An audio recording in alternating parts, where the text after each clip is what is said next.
Hey everybody, this is iLad and we're back on the V for Vanilla server. So, today it is time to make this pretty. The iron farm is working really well. I'm super happy with it. But it is an eyesore. Maybe I could build a giant sunflower around it. Or maybe not. So I have an idea of what I want to accomplish with this season's building theme. That's my theme. We don't have one that's server wide.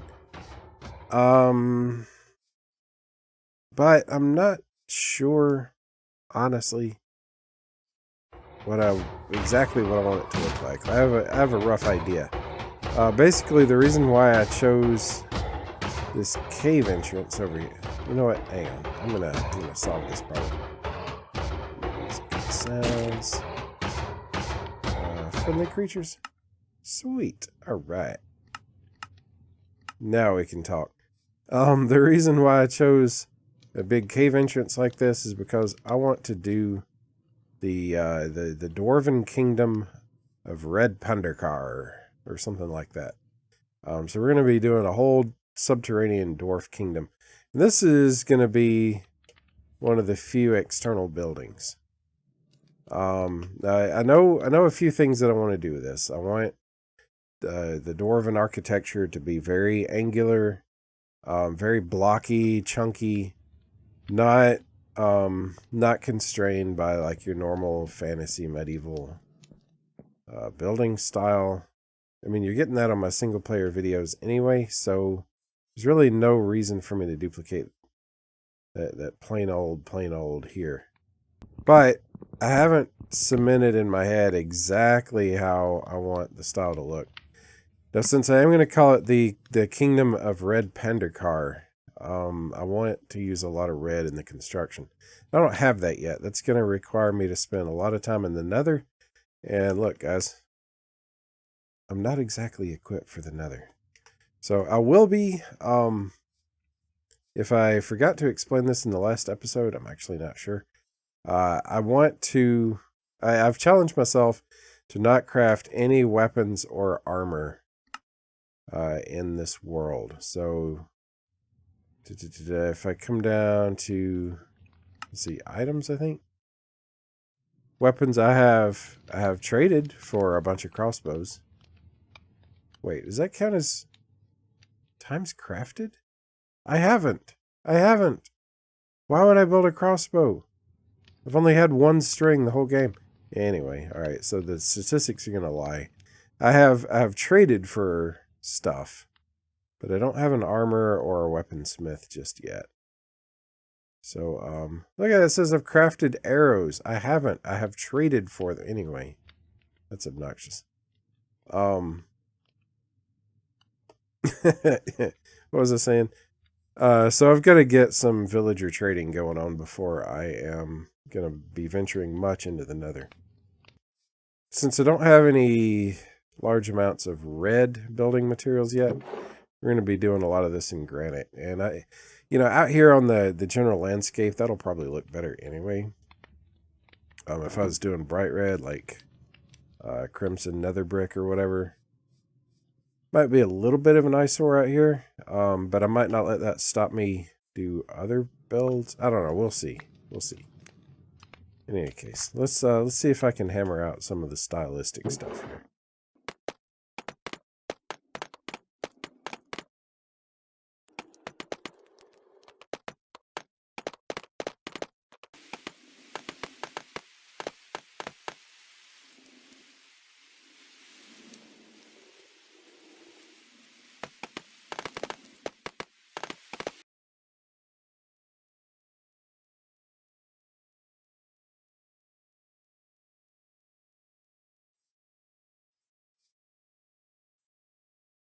Oh man, what's he hung up on? There's always something.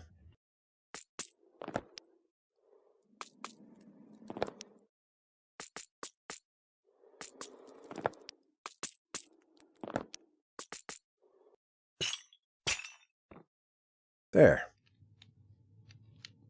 Alright, so I'll figure out how to dress that up. I'll probably just run chains all the way up, to be honest.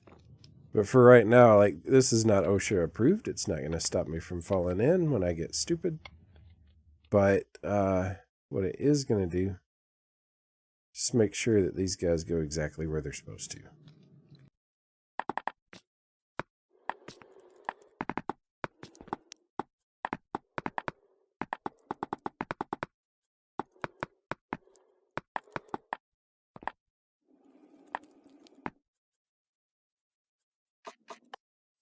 Yeah, it looks all right. It's a little plain. Actually, I have a plan for that.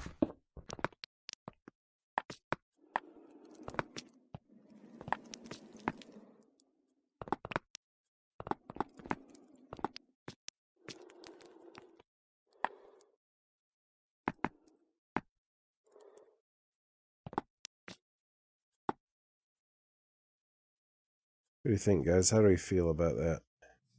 This is one of the motif ideas I had for the Dwarven architecture. You just kind of do these big slashes.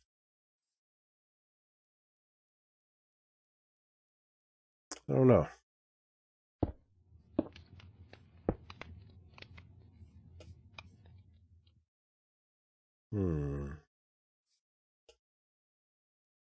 Yeah, I think that'll work, actually. Alright, folks. It would be hard to exaggerate exactly how relieved I am to finally have this thing done. Like, okay.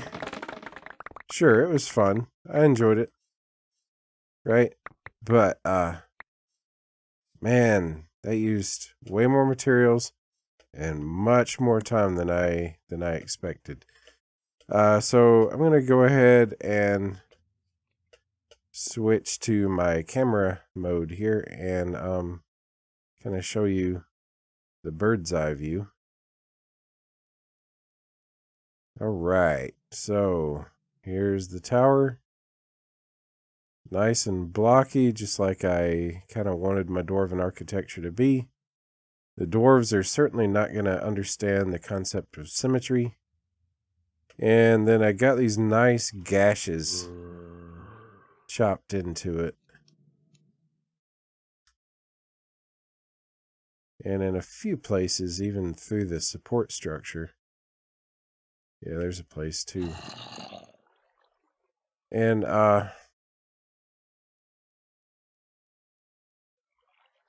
yeah.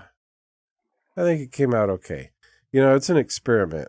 I may come back and tweak elements of the design later. But, for right now, for my first draft of Dwarven architecture, I think it's decent. I'm going to have to get myself a real, actual bamboo farm so I can get rid of all that junk.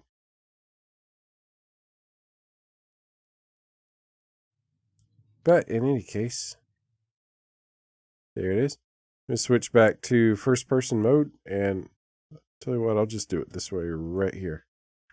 Pop. And I'll give you a little tour of the interior. For starters, none of these gashes should be big enough to actually get through. I've got a back door. I've got a front door on the other side. Yep.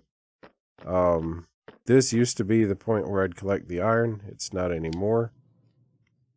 I'll show you the tunnel here in a little bit. Also the iron collection area. Got a few floors. This one is probably the closest thing to an actual like decorative floor.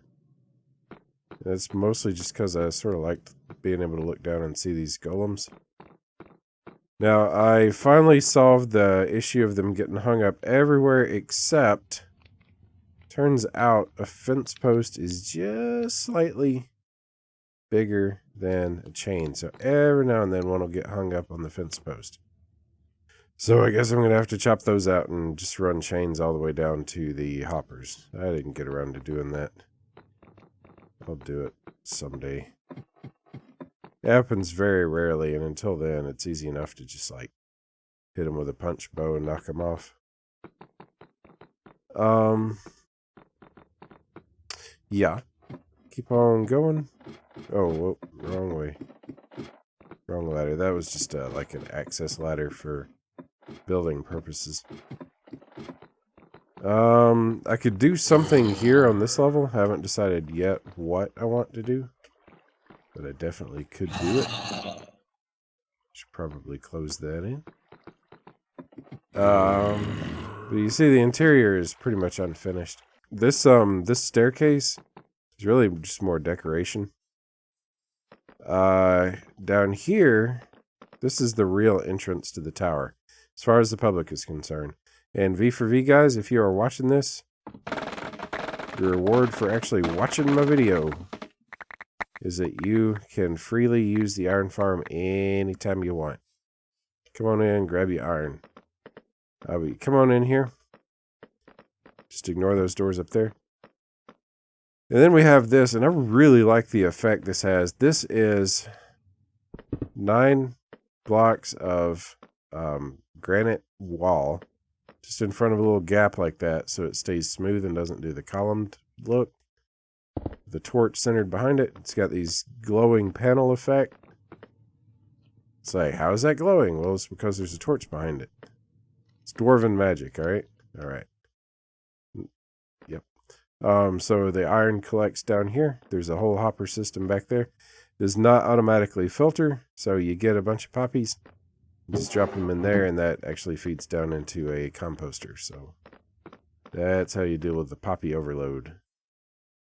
Oh yeah, one other thing. I said I'd show you where this tunnel goes.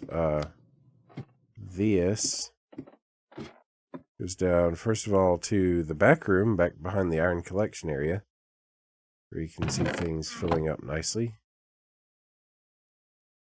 Oh yeah, that's soon going to be dropping stuff in there. Nice, it already is. Very cool. So eventually all these should fill up, depending on how much I take out. And then if you keep going down the ladder, that's a dead end. That was me miscalculating. This is where those flowers feed into. And then this tunnel is just a safe route to my base. Or, if not my base, my camp, where I'm currently set up. So, that's what that's for.